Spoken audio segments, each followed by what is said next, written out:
Hello la compagnie, je suis ravie de vous retrouver dans cette nouvelle vidéo du jour du mois de mars. Dans la vidéo du jour, je vous montre comment je réalise mon brushing avec le Hair Wrap sur mes cheveux, sur ma longueur de cheveux, même si je vais y ajouter quelques extensions, vous allez pouvoir le voir, mais je fais ça sur ma longueur naturelle. Donc voilà, je commence en brossant mes cheveux et je vais tout d'abord utiliser l'embout séchoir un petit peu classique du Dyson. Je vais pré-sécher mes cheveux, enfin non, je vais même sécher mes cheveux à 90%, je dirais.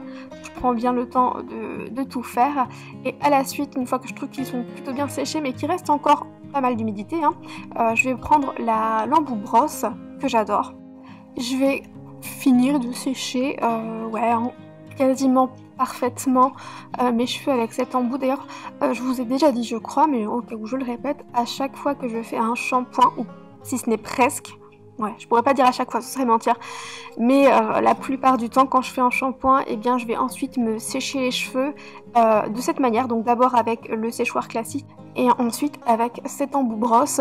Je trouve qu'il permet bien de... C'est pas un lissage parfait, mais ça fait vraiment un lissage un peu brushing quoi, que j'apprécie beaucoup, ça donne un mouvement. Et même si le lendemain je sais que par exemple je vais utiliser un fer à boucler ou que je vais bien me lisser les cheveux, eh bien j'aime bien après mon shampoing malgré tout me sécher les cheveux avec le Dyson et me faire un mouvement parce que je trouve ça agréable. Souvent je me lave les cheveux le soir, mais le reste de la soirée, du coup je trouve ça agréable d'avoir les cheveux avec autant de volume, hyper doux, etc. Et ouais, vous voyez le mouvement que ça donne, j'adore. Du coup des fois je laisse ça comme ça, mais là je vous montre cet effet boucle, un peu glamour rétro qu'on m'a beaucoup demandé, parce que c'est vrai que je l'ai porté dans pas mal de mes dernières vidéos. Donc je vais ensuite délimiter mes cheveux, vous allez pouvoir le voir, j'ai posé des extensions qui, comme je vous ai dit, sont de ma longueur, c'est juste que ça m'apporte plus de volume. Je crêpe un petit peu, ça va permettre d'encore plus...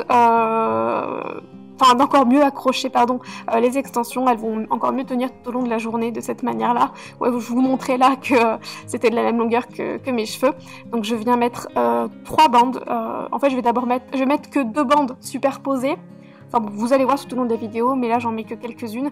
Je viens humidifier les cheveux, je trouve que c'est très très important pour la bonne tenue des boucles de faire les boucles avec les cheveux un peu humides. Donc j'utilise un protecteur de chaleur pour faire ça. Et le secret, entre guillemets, de cet effet glam des boucles, ça va être déjà de faire des boucles quand même un petit peu resserrées, mais également le gros conseil que je pourrais vous donner d'ailleurs, c'est faisable avec le Dyson, mais c'est aussi faisable avec un fer à boucler classique. Donc c'est de ne pas tout le temps faire le même mouvement sur le cheveu. Habituellement quand on se boucle les cheveux, on va avoir tendance à faire un mouvement vers l'extérieur, alors que comme vous pouvez le constater là, je vais quand même faire pas mal de boucles vers l'intérieur, et c'est vraiment ça qui donne tout ce volume et ce côté très rétro. Et comme je vous l'avais dit, du coup vous pouvez le voir, j'ai ajouté simplement 2 bandes de chaque côté. Quand je vous disais que je superpose des bandes, c'est simplement que je vais mettre 2 étages d'extension, mais j'en utilise vraiment pas beaucoup, c'est pas nécessaire, je veux juste un tout petit peu de volume. Et donc c'est pareil, je continue de mettre du spray protecteur de chaleur. Et si également, je ne l'ai pas précisé, je suis désolée, mais donc, le fait de le faire sur les cheveux encore un peu humides grâce au spray, eh bien ça va aider à mieux créer la forme de la boucle, ça aide vraiment. Et en plus, un autre conseil que je pourrais vous donner, c'est d'utiliser le mode froid du Dyson à la fin. Donc par exemple, je laisse 10 secondes ma mèche en train de se créer, et avant d'enlever ma boucle, comme vous pouvez le voir juste à l'instant, eh bien je remonte le petit bouton vers le mode froid, que je laisse pareil entre 5 et 10 secondes, et j'enlève la boucle. Et le fait d'associer à la fois le fait de commencer les boucles alors que c'est encore un peu les cheveux humides, et le fait également de terminer la boucle, j'ai du mal à parler, désolée, la boucle par du froid, ça fait vraiment toute la différence. Et également, ce qui est très important, vous pouvez faire un peu comme vous voulez au niveau du mouvement des boucles, mais pour moi c'est très important à l'avant de terminer vers l'intérieur du visage. Donc là ça ressemble à un petit caniche, on va dire, ou à Laura Ingalls. J'ai beaucoup de boucles, non, plutôt Nelly Olson je dirais, c'est comme ça qu'elle s'appelle, non? Je sais plus. Bon, je mets un petit peu d'huile sur les cheveux, ça va permettre d'assouplir un petit peu quand même mes cheveux, et puis ça les nourrit, ça leur fait du bien.